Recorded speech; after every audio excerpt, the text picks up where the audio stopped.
Mind, where we discuss the mind and brain and all its domains. My name is Khalid Mahmood. Today's topic is The Empire is Shrinking. My guest this week, once again, is Thomas Pochari. He's a writer, a thinker, and a theorist. He writes on World Affairs Monthly. Welcome to Restoring the Mind, Tom. Well, thanks for having me again, Khaled. It's good evening to you.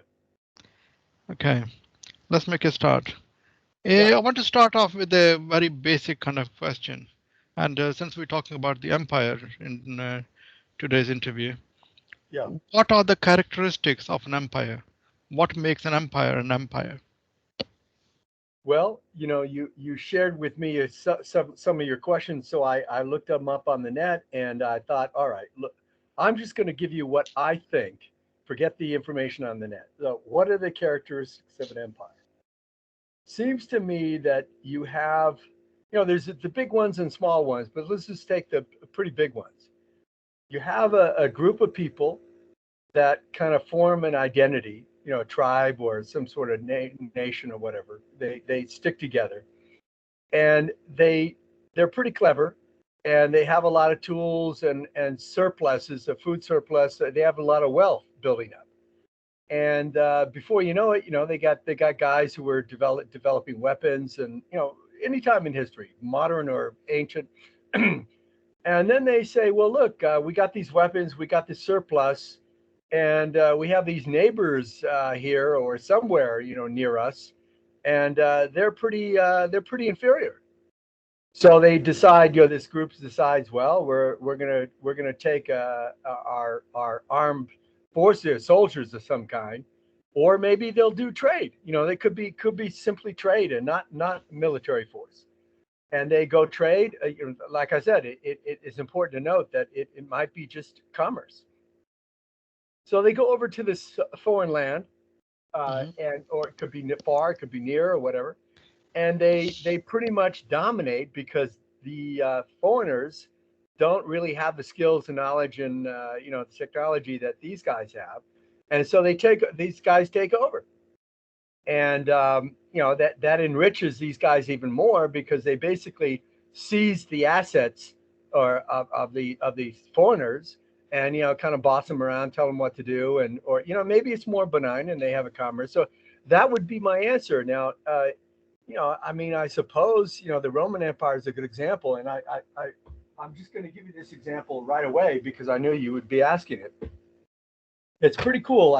Many years ago, I happened to be reading about Edward Gibbon and his Decline and Fall of the Roman Empire. It's a big book, and I tried to read it, but I remember reading a scholar who studied Gibbon, for decades, and he summarized the thesis of Gibbon about the Roman Empire, Decline and Fall of the Roman Empire, and Gibbon cited four reasons why the Roman Empire went down. Okay. Number one, or I don't think these are in order of importance, so they're all equally important. Number one, it just becomes really complex, large, and cumbersome. Just really difficult to manage because its size. Hmm. Number two, the elite end up plundering the wealth of the empire for their own little wealth nest eggs. They basically steal the wealth of the nation or the empire for their own little thing. And number three, the empire has to militarily defend the borders or the frontiers, and so they're spending a lot of wealth on doing that. Soldiers and whatnot, policing. And number four, Christianity. I thought that was really cool when I first read that. Those are the four, and that might launch us into our discussion. But how do you like my description of the characteristic of the empire? It's very interesting. That takes us to the next question. Okay. And the modern empire, which is the American empire, what would you say are the pillars of the American empire? What institutions do you think are strengthening the empire or weakening it? Well, this is a great question, and I'm really thrilled about answering it because I think I'm really in a good position to answer it. So I'm going to tell a little story. Sometimes I like to do that, and it'll help me answer the question. So if you go back to the founding of the United States of America, these guys from Britain, they were pretty clever. They spoke several languages. They read Latin and Greek. They were very educated. They have huge libraries, which was unheard of in those days. So they were really trying to create something better than the old world, and possibly they did. They came over here and they did, and they had to fight a war of independence with Great Britain and so on. Everybody knows that story. But it turns out that the United States grew rapidly because of these resources it had. You and I have talked about this, Clyde.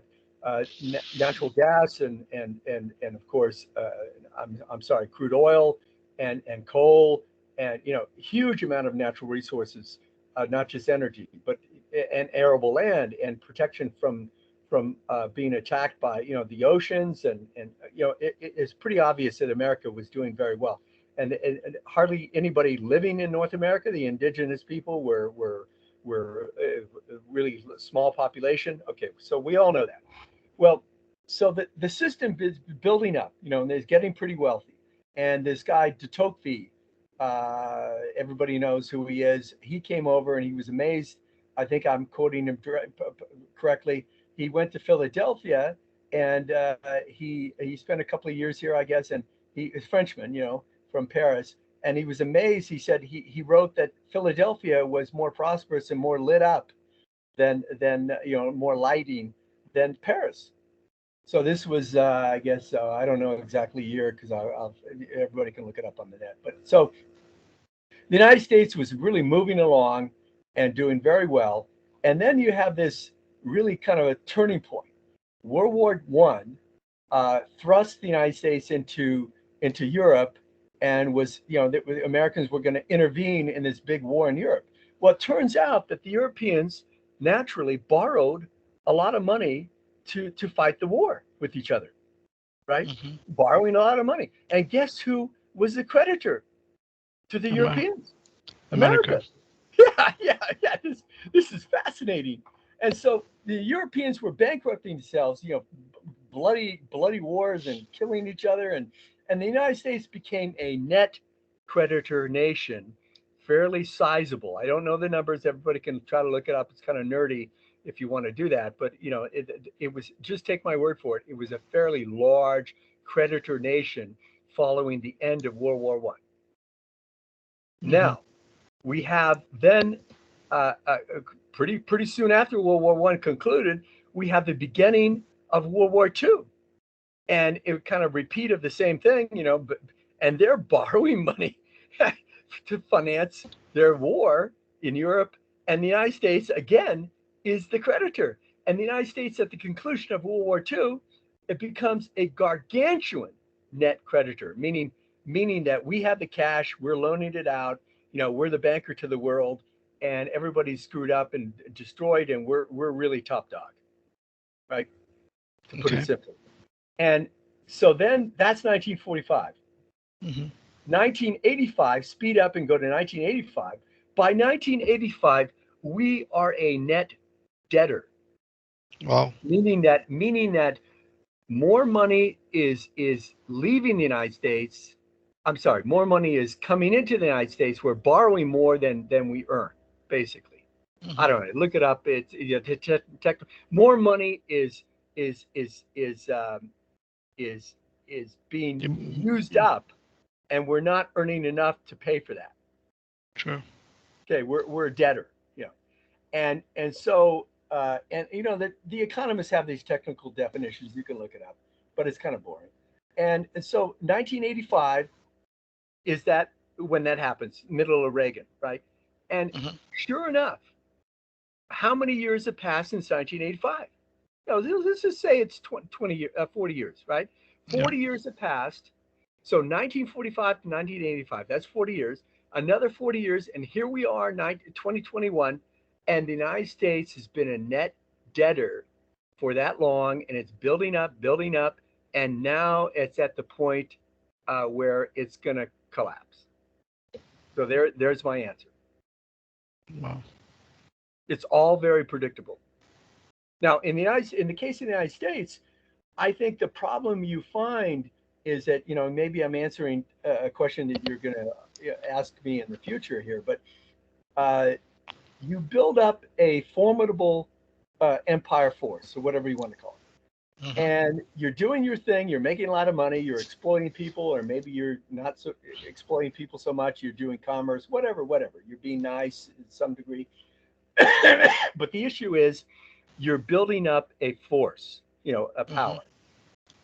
The problem is competition is always going to be present. So the technology you have, the knowledge you have, everything you have is going to spread elsewhere. And people who don't like you, who are being subjugated by you, they're gonna learn the trade craft, or whatever you want to call it, of empire building. And they're gonna attack you. They're gonna challenge you. They're gonna compete with you. And that's what happens. I think the Romans, Gibbon probably forgot that the main reason Rome went down is because they had this formidable force, as I said, power. They were no one challenged them, hardly anybody. Uh, Occasionally Hannibal or these guys, but the Romans were so formidable that nobody challenged them. But eventually they got challenged and they got their ass kicked. And then the income stops and you go bankrupt. Interesting. So But the I think, American, yeah, gone. go ahead. I mean, people say that American empire is kind of mainly supported by the dollar. Okay, the world Yeah, is in debt because of the dollar, and the world needs the dollar. Okay, yeah. how much of that dollar is kind of with the is the petrodollar as well, etc. So how much of it can America actually rely on the dollar on its own, leaving the rest the other side of the things, like inventions, patents, other technologies, Yeah. other So how important is the dollar manufacturing. in the How empire? important is the dollar on its own? Okay. Well, again, I want to tell a history story here. Um, this is a fact. I got it right. Now that between 1930 and 1935, the British pound was the reserve currency of the world. Hmm. And between that period of time, 30 to 35, the British pound was sold off. In other words, it lost about up to 40% of its value, I think 35 to 40% of its value in those 5 years. And that was the end. Now, of the British Empire, and it's really curious to realize. I mean, it's really odd and it's exciting to realize that in 1933, who was elected Chancellor of Germany? Hitler. Yeah, yeah. So I would say that the answer to your question is the pound and the dollar are all important. And as soon as the faith in that currency wanes and is, weaker faith, then the trouble begins. So So it's very what? important. So what would be? How do you define faith? Would you count inflation as faith? Inflation, oh, I'm sorry, I didn't hear you. Yes, inflation. So Yeah, how would you I, define I, I faith in? think inflation is exactly the problem because yeah, I think in our first interview, I cited a number. It was really incredible. I remember reading this many years ago. So in 1900 or so, I can't remember the exact date. 25% of the British budget was spent on the British Navy. Okay. And you can imagine, I don't know how much they were spending to fund their debt, but I have some debt charts for the British Empire, but I could go back and look at them. But clearly they could not afford that. So the signs do appear of default, bankruptcy, and basically a debt implosion. And I think it's inevitable. And when that starts to be felt by the public and by the creditors and everybody around the world, the people who are kind of dependent on the empire, they start to say, well, wait a minute, this looks kind of crappy, and their faith is eroded day by day.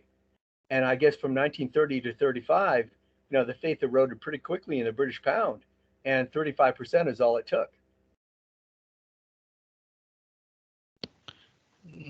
Interesting.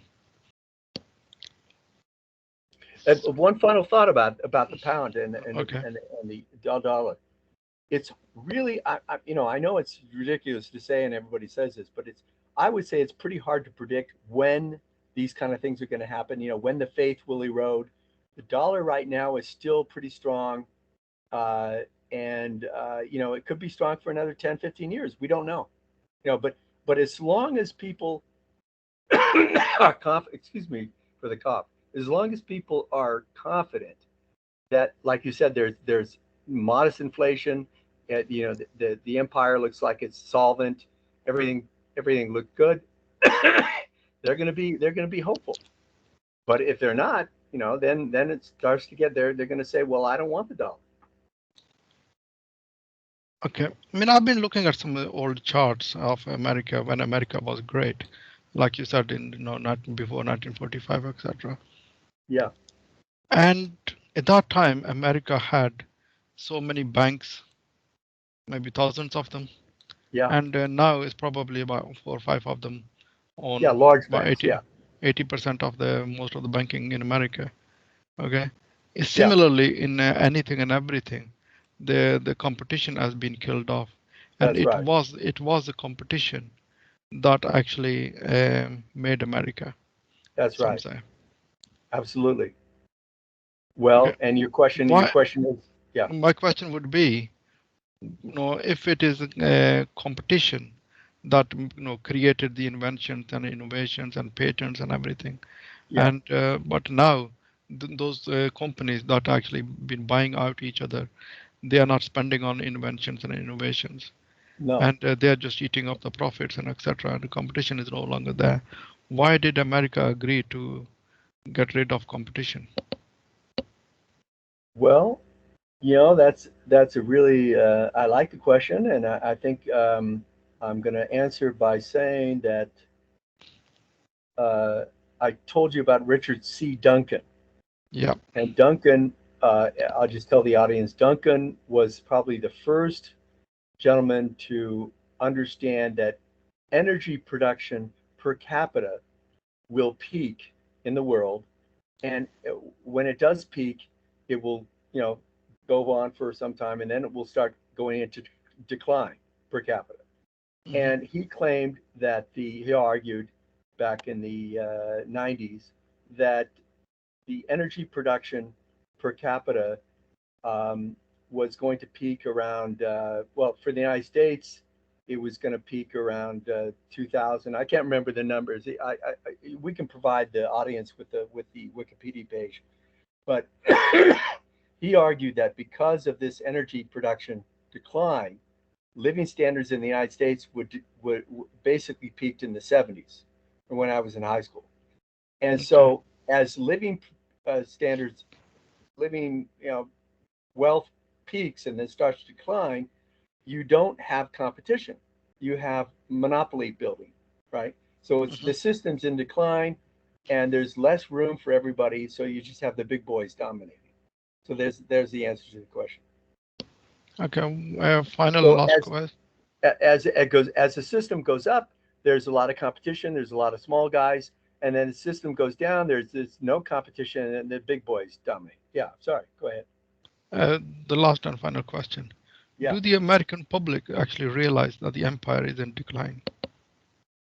probably because men and women in a household, they both have to work, and paying the bills is pretty difficult for a vast majority of Americans, and they don't have much savings, and they can't really retire, like the old days. So yeah, they probably do recognize, and that's why they voted for Trump, by the way. Hmm. Okay. I think we'll keep it at that today and Okay, good. All right, that's leave a great. shot. Thank you very, very much. And Okay, you're welcome. thank you. Okay. Yeah, talk to you later.